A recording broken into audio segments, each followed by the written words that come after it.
एक चीज मुझे व्यक्तिगत तौर पर भी पीड़ा देती है। हमने, जैन साहब को भी स्मरण होगा, हमने जवाहर बाग में रामवृक्ष यादव और उसके अपराधियों की गोली से मारे जाने वाले अपने उत्तर प्रदेश पुलिस के नौजवान अधिकारी और सिपाहियों के शब्द देखे। अशोक जी की पार्टी कहां थी? क्यों नहीं आए? तब तो आपकी सरकार थी। रामवृक्ष कौन था ये भी सब जानते हैं। उनका कोई अधिकार नहीं था, उनका कोई मानवाधिकार नहीं था। जो मारे गए उनके घर में संतानें नहीं, उनकी विधवा के आंख के आंसू का जिम्मेदार कौन होगा? आज मैं देख रहा हूं कि राहुल गांधी कह रहे मंगेश यादव ये जो डकैत थे 1 लाख का इनामी, बोले इसके आंसू पूरे देश के लिए सवाल है। और जो वहां जवाहर बाग में मारे गए पुलिस के अधिकारी, उनकी पत्नियों की आंख के आंसू, उनकी माओ की आंख के आंसू, उनकी बेटियों की आंख के आंसू, किससे जवाब मांगे? कोई बोला? जैन साहब को स्मरण होगा, उसी कालखंड की बात कर रहा हूं। बरेली में एक इंस्पेक्टर मारा गया, फर्रुखाबाद में एक इंस्पेक्टर मारा गया। किसी आप लोगों ने आवाज उठाई, धरना प्रदर्शन किया? अपराधी के लिए आपका दिल दुखता है, बात समझ में आती है, लेकिन पुलिस के लिए भी तो कुछ आंख में नमी होनी चाहिए। नहीं बोले नहीं, पुलिस बेसाख्ता मरती रहे, डोंट वरी, क्या? और किसी जात की मरे उसमें भी हमें लोचा नहीं। लेकिन जब जवाहर बाग की घटना घटी थी जैन साहब, तब भी हमने ये नहीं कहा था कि मारने वाला यादव है और मरने वाला ब्राह्मण है, ये नहीं कहा। हमने कहा था अपराधी ने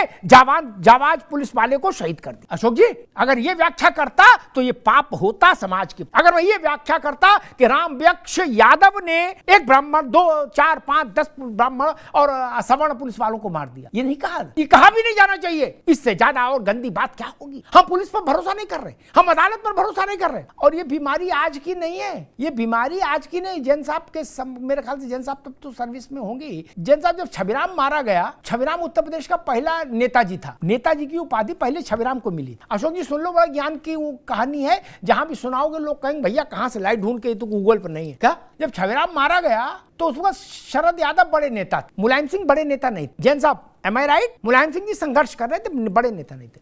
अशोक जी, तो शरद यादव ने, जहां तक मैं सही स्मरण करूं, भोपाल में एक प्रेस कॉन्फ्रेंस की, प्रातः स्मरणीय छबीराम डकैत के मरने पर। क्या? और मालूम क्या कहा? उनकी प्रतिभा और बुद्धि को मैं प्रणाम करता हूं, शरद जी अब तो स्वर्गीय हो गए। जैन साहब, उन्होंने कहा कि चंबल में इतने बड़े बड़े डकैत हुए, मोहर सिंह, माधव सिंह, लुकमान है, अपर कास्ट के, किसी को नहीं मारा गया। क्या? उन्होंने अपने आप मर गए, बीमारी हारी से संन्यास ले लिया। लेकिन एक अहीर डकैत, उसको मार डाला गया। हमारे देश की पॉलिटिक्स सिर्फ कास्ट बेस्ड पॉलिटिक्स रह गई है। यहाँ पर ज्यादा कुछ करने के लिए बचा नहीं है। जो भी पार्टी आती है वो सिर्फ कास्ट के बेस पर अपने लोगों को साधती है, चाहे वो यादव हो, चाहे वो ब्राह्मण हो, चाहे वो शेड्यूल कास्ट हो, या किसी भी जात के लोग हो। जाट, गुर्जर, इसी नाम पर पूरे देश को बांटा गया है। अब आज की जो मैं आपके साथ डिबेट शेयर कर रहा हूँ, उसमें एंकर ने सभी पार्टियों के लोगों को एक ऐसा लेसन सिखाया है, एक ऐसा संदेश दिया है कि ये जो कास्ट की जो पॉलिटिक्स आप लोग कर रहे हो, इससे देश बटेगा और कोई फायदा नहीं होगा। अगर आप लोग भूले नहीं हो तो मंडल कमीशन को लेकर जिस तरह से देश में आग लगाई गई थी, वो अभी तक लोग भूले नहीं है। पूरा दिल्ली क्या, पूरा देश ही जल रहा था उस। और आज हो क्या रहा है कि जो गुंडे और बदमाश और मवाली लोगों को जो गवर्नमेंट मार रही है, उसके ऊपर ये पॉलिटिकल पार्टियां हाहाकार मचा रही हैं, चिल्ला रही हैं कि हमारी कास्ट के लोग को मार रहे हैं, दूसरी कास्ट के लोगों को नहीं मार रहे हैं। अरे भाई, जो आदमी गुंडा है, बदमाश है, वो किसी भी कास्ट का हो चाहे, उससे क्या फर्क पड़ना है। लेकिन नहीं, क्योंकि पॉलिटिक्स तो हमारी कास्ट बेस पर है, तो इसलिए कास्ट के बेस पर ही सारी पॉलिटिक्स चल रही है। और आज की जो डिबेट है उसमें एक बहुत खास बात यह है कि मुलायम सिंह जी के सुपुत्र जी, पहले तो मुलायम सिंह जी के बारे में मैं आपको क्या कहूं, क्योंकि उनकी पूरी पॉलिटिक्स, उनको तो मुल्ला मुलायम बोला जाता था, उनकी पूरी पॉलिटिक्स जो है वो मुसलमानों के इर्द गिर्द घूमती थी। या फिर जो बचे थोड़े बहुत हैं वो है यादव। हालांकि सारे यादव उनके साथ नहीं है, लेकिन फिर भी वो पूरी कोशिश करते हैं यादवों को साधने के लिए। वही उनके सुपुत्र जी कर रहे हैं कि यादव को गोली मार दी, जो 1 लाख का इनामी बदमाश था। तो पॉइंट ये है कि ये सारे लोग किस बात पर पॉलिटिक्स। अभी देखो, आप एक बात और मैं आपको बता दूं, राहुल गांधी वो कह रहे हैं कि आप पूरे देश में कास्ट का सर्वे कराइए। तो इससे क्या फायदा होने वाला है? इससे फायदा ये होने वाला है कि उनको ये पता चल जाएगा कि किस कास्ट के कितने लोग किस एरिया में हैं। उसके बाद वो उस एरिया के लोगों को कास्ट बेस पर उनको डिवाइड करने की कोशिश करेंगे। और तो इसका कोई दूसरा रूप है नहीं, आपको सिर्फ कास्ट पॉलिटिक्स करनी है। इसीलिए और आरएसएस ने कास्ट का सर्वे का जो समर्थन किया है, मेरे हिसाब से वो मोदी जी को निपटाना चाहते हैं, क्योंकि उनको पता है कि मोदी जी हाथ नहीं रखने दे रहे हैं। तो ठीक है, कास्ट का सर्वे कराते हैं और इसके ऊपर मोदी जी को निपटा देते हैं।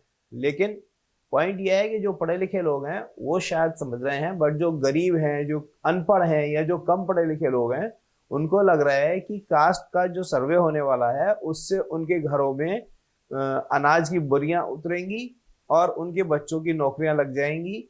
मेरे को समझ में नहीं आ रहा कि ये बात लोग क्यों नहीं समझ पा रहे हैं। आज तक किसी पॉलिटिकल पार्टी ने वादा करने के बाद कोई मुड़कर आया है आपके पास? कभी कोई मुड़कर वापस नहीं आता है। तो ये सारी चीजों को नकार दो, तभी देश की भलाई है। चलिए इस डिबेट को देखते हैं और चैनल को सब्सक्राइब करना मत भूलिए। ये आदरणीय शरद जी ने प्रश्न उठाया था। अशोक जी, ये प्रज्ञा प्रवाह पुंज वहां से आ रहा है। हम जान रहे हैं ना कि गोमुख कहाँ है इस ज्ञान का। आप लोगों को स्मरण नहीं होगा, मैं भूलता नहीं। उनका क्या लेना देना था छविराम से? कोई नहीं। वो छविराम की फोटो भी नहीं देखे होंगे शरद यादव, क्या? क्योंकि छविराम को तो पुलिस में भी लोग नहीं पहचानते थे। जैन साहब गलत तो नहीं कह रहा। कभी छविराम ने उनके पक्ष में और उनके खिलाफ कोई प्रदर्शन नहीं किया, कैंपेनिंग नहीं की होगी। उनका दर्द फूट पड़ा, बोले ना आज रोको नहीं, आज प्रेस कॉन्फ्रेंस करूंगा। क्यों? बोले छविराम नेताजी मारा। गजब होगा। तुलना क्या कर रहे हैं? बोले लुकमान दीक्षित था, मोहर सिंह माधव सिंह ठाकुर थे।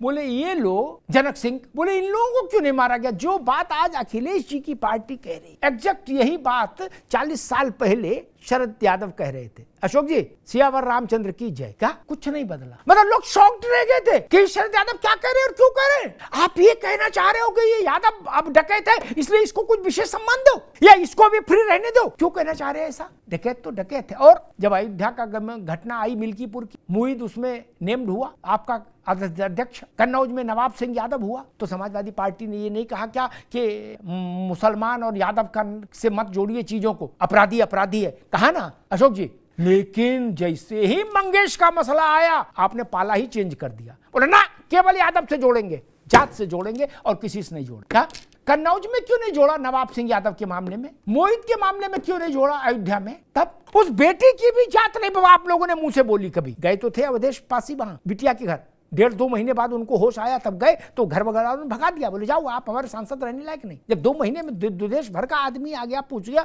तब आप आ जाए हो तब। और मैं फिर कहूंगा, सबको लांछित मत करिए, भारत की व्यवस्था को डेंट मत लगाइए। सरकारें आएंगी जाएंगी, चुनाव आएंगे जाएंगे, मंत्री प्रधानमंत्री मुख्यमंत्री बदलते रहेंगे। आपको कोई चीज समझ में नहीं आ रही, सुप्रीम कोर्ट है, हाई कोर्ट है, जाइए अपनी पर्सनल कैपेसिटी में मुकदमा कराइए। बोले नहीं हम तो नंगा कर रहे हैं पब्लिक में। ये नंगा करना, कई बार नंगा करना में तो कई बार थेतराई भी होती है। आपको बात समझ में नहीं आई मंगेश वाली? सुप्रीम कोर्ट जा सकते, कपिल सिब्बल आपके घर के, आपसे तो टाइपिंग का भी पैसा नहीं ले रहे। बंगाल का लड़ रहे हैं मुकदमा, आपका भी लड़ लेंगे। और जिस दिन आप मुझे सुप्रीम कोर्ट का आदेश ला के दिखा देंगे कि योगी सरकार में ये जो मुठभेड़ हुई उसमें सुप्रीम कोर्ट ने उसको फर्जी करार दिया, मैं आपके साथ बैठ के अशोक यादव 1 घंटे की बहस करूंगा उसी मसले पर, और हर अधिकारी को कटघरे में खड़ा कर दूंगा जो उस मुठभेड़ से जुड़ा होगा। लेकिन मैं ऐसा कृतज्ञ नहीं हो सकता कि उत्तर प्रदेश की 3.5 लाख के करीब की जो फोर्स है, जिसके पास असंख्य बलिदानों का कीर्तिमान है, मैं उसको लांछित कर दूं राजनीतिक कारणों से। ये मैं नहीं कर। कैसी भाषा बोली जा रही? बोले ठाकुर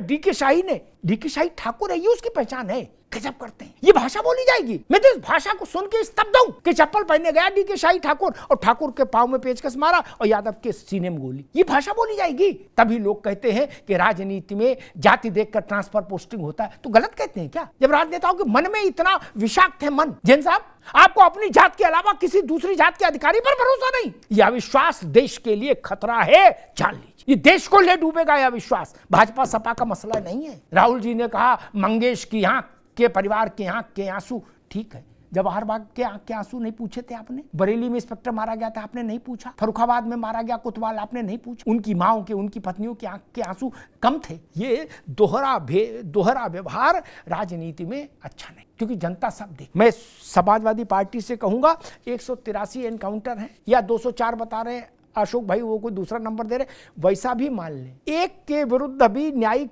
जज फैसला ले आइए कि न्यायपालिका ने, किसी भी स्तर की न्यायपालिका, right from chief judicial magistrate to CJI, कि ये अवैध घोषित कर दिया, मैं आपके साथ खड़ा हो जाऊंगा अशोक जी। लेकिन फैसला लाके दिखाना पड़ेगा। ये एक्स पर कबड्डी से बात नहीं बनेगी।